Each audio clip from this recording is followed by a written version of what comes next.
Alright, sorry about that. It seems that the camera cut out on me, so let's try this again. Alright, so we just talked about getting the energy for the vibrational component of the diatomic molecule, and so now we are going to get the partition function for the vibrational component. So here we have Q vibe is equal to this sum right here, and so this sum is unfortunately not solvable. So actually, before we get to that part of T is equal to, so we actually need to substitute in the energy, right? So let's substitute in the energy. Oops, no, that's not from infinity. That should be V to infinity, sorry. V to infinity, right? It goes running from 1 to infinity. So these are the integer values. This is going to be substituting in, so e to the negative beta, and then we substitute in from our previous equation, which is v plus 1/2 and times hv. And so this cannot be solved exactly, and so what we do is we can apply the method of geometric series.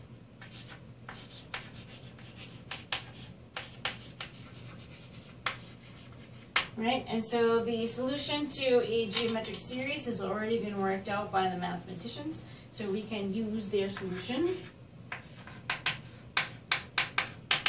And so we get e to the negative 1 over kBt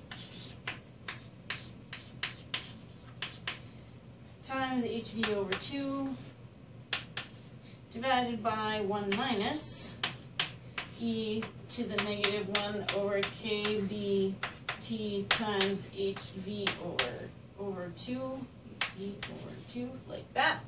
Okay, but this term is still a little bit unruly, and we know how lazy the scientists are. So what we could do when we don't feel like writing out all the terms every single time is we define a variable. And so we are going to introduce the variable phi vibrational. So it's going to introduce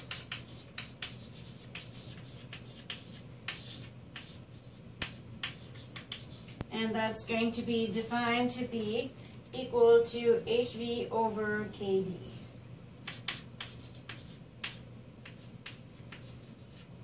Alright, so that's hv over kb. And recall that the beta is going to be 1 over kBt, right? So we're going to have, but we're going to write it in terms of kb instead. And so when what we can do is we can substitute this phi into this equation here, and it should make it have fewer terms, which would be easier to work with and to write.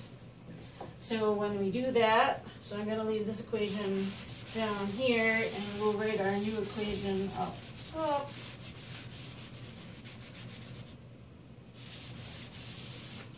Substituting in our new substitution, we would get Q vibe as a function of temperature is equal to e to the negative beta vibe over 2t divided by 1 minus e to the negative b vibe over 2t. Alright, and so this is equation 18.24 if you want to be following along in your readings. And so this then is our final answer for what the partition function in the vibration is. So now we start off trying to figure out what the corresponding partition function is to the energy in the vibrational, and so this is the solution to that. So at this point now we have dealt with the translational, the electronic, and the vibrational term, and so what remains to be solved now is our rotational term. Alright, so let's take this down and make some space. Alright, so to deal with the rotational term then what we are going to do is we are going to take the energy levels from the rigid rotator. So here we go. So this is rotational component, and so this is from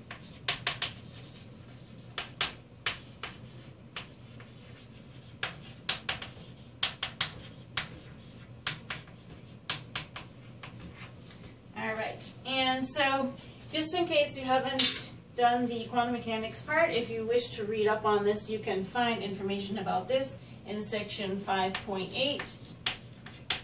This is where the rigid rotator is developed.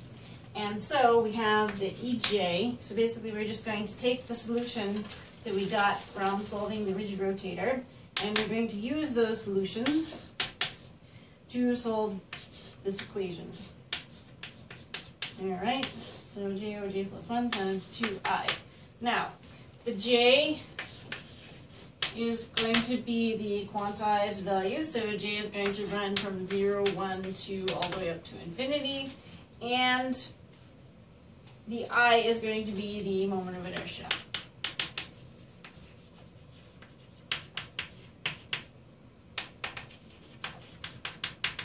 Right, so this makes sense because we have our rotating molecule here, so we need to somehow take into account the fact that that's rotating. So our partition function,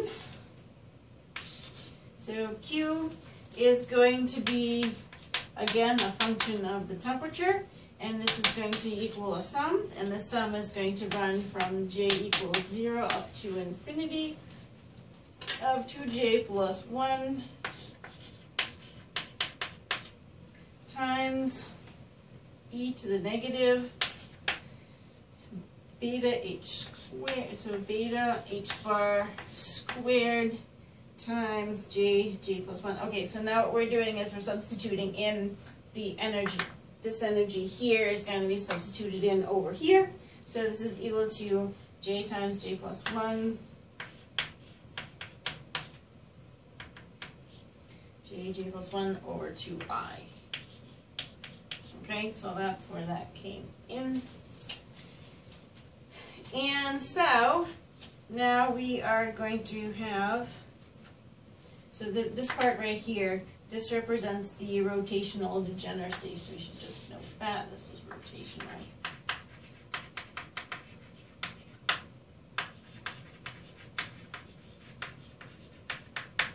Okay, so, surprise, surprise, this is something that can't be solved by the Taylor series, and it can't be solved by the geometric series, or as a matter of fact, any other convenient method that we already have worked out. So because of that, we can't solve it, and so what we're going to do is we're going to set it up as an integral, and then we are going to look on the integral tables, and in fact, there is a solution to that. So we'll take that methodology in order to solve this, so we need some space. Write that down.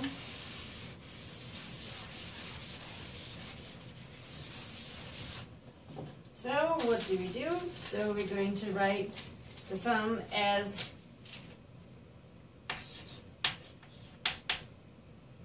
Q over T is going to be equal to integral from 0 to infinity of e to the negative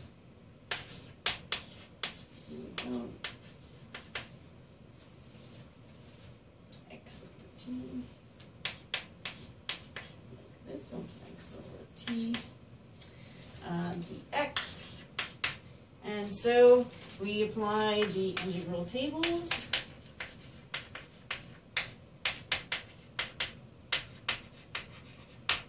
And when we look it up on the integral tables, we see that the solution is going to be equal to t over phi rho times, equals 8 pi squared over I kBt over h squared.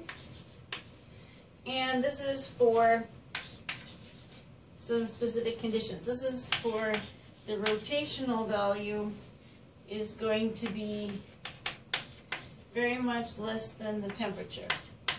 Alright, so is this a valid assumption to make? So in fact, actually, the rotation is much smaller than the temperature, right? So the phi rho is actually much smaller than T, and this condition holds under room temperature for most molecules. So we do need to just keep that in mind, that this may not apply to all systems, but for the most part, the applicability of it is generally going to be fine. So, at least we've been able to solve it, so that's great. And so now we have gotten the partition function, and as you might guess from what we've done before, there might be some related properties that we'd be interested in, such as the average rotational energy. So, what is the average rotational energy? It's actually going to take a form similar to the ones we've seen before. So, average rotational energy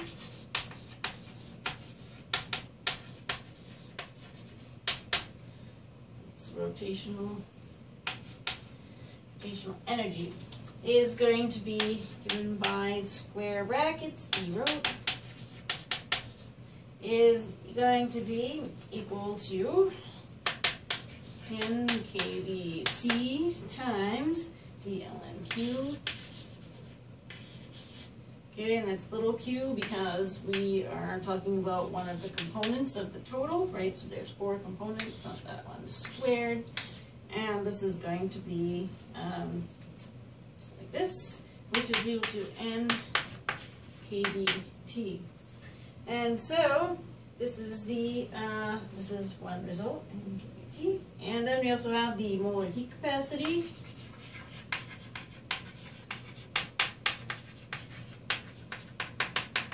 Which is given by C bar, so V rho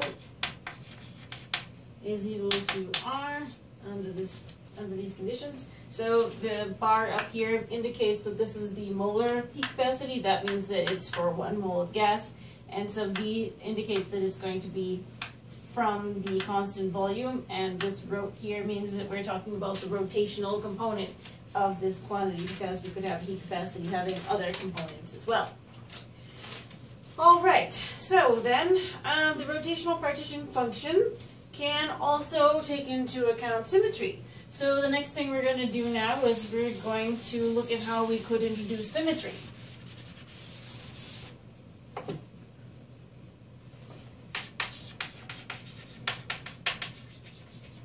Rotational partition.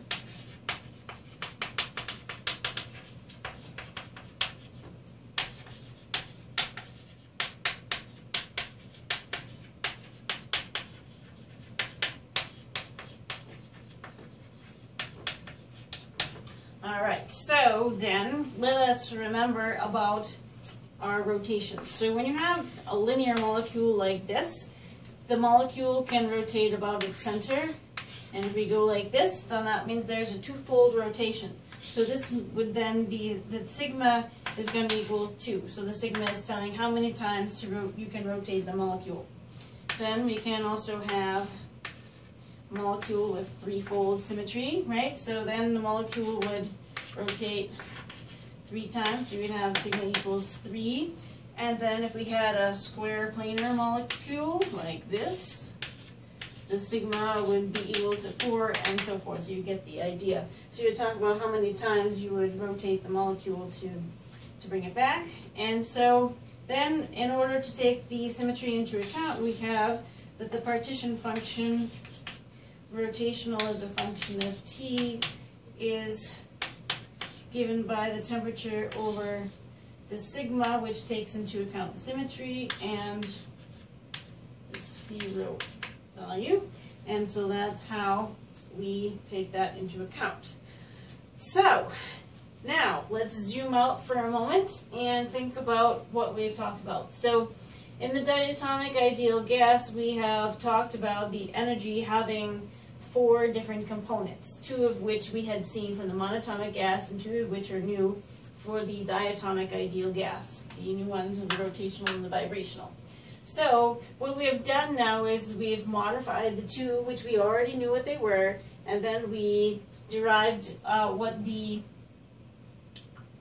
terms are going to be for the rotational and vibrational, which are new for the diatomic gas. And as we think about moving forward to polyatomic gases, then we would have, again, these 4 terms, and you can imagine that then we would need to just modify those terms to take into account the polyatomic scenario. So what we're going to do now is, since we've gotten the partition functions for each of these individual parts, we could write the total partition function for the diatomic ideal gas. So let us write that down. So basically, the partition function for the whole thing will now be the product of the individual parts, which we have been discussing over the last few moments. So the Q total is going to equal, so this will be a function of ENT, will equal the product of the individual parts. So Q trans times Q rot times Q vibe times Q electronic. And so those are the components. And so now we have worked out what each of these components are. So we're going to have, this is going to be equal to 2 pi some mass here, kBt over h squared raised to the 3 halves times V times, so this is the translational part. Next we're going to have the rotational part times T over, that's our symmetry. Okay, there's the rotational component times, alright, next line. The vibrational component, so now we've got our fraction here, e to the negative 5 over 2t divided by 1 minus e to the negative, phi is a negative up here, negative phi vibe over 2t, like this. And then we finally have our electronic, so we have our degeneracy taken into account, and there's our first electronic state to the d sub e, which has to do with our well depth, over kBt. Now, of course, this one is also a sum, and so we've just only written the first term of the sum in this part here. Okay, and so now we can see that these components then match up to the components of the electronic. So let us actually just color code this up. So this term right here is going to match up to the translational. Next we have the rotational, which is this term right here. And then we have the vibrational, which is this term right here. And finally we have the electronic. And that is how we model the partition functions for the monatomic and, as we worked here, for the diatomic ideal gas. All right, thank you very much, and I hope you've enjoyed our lecture.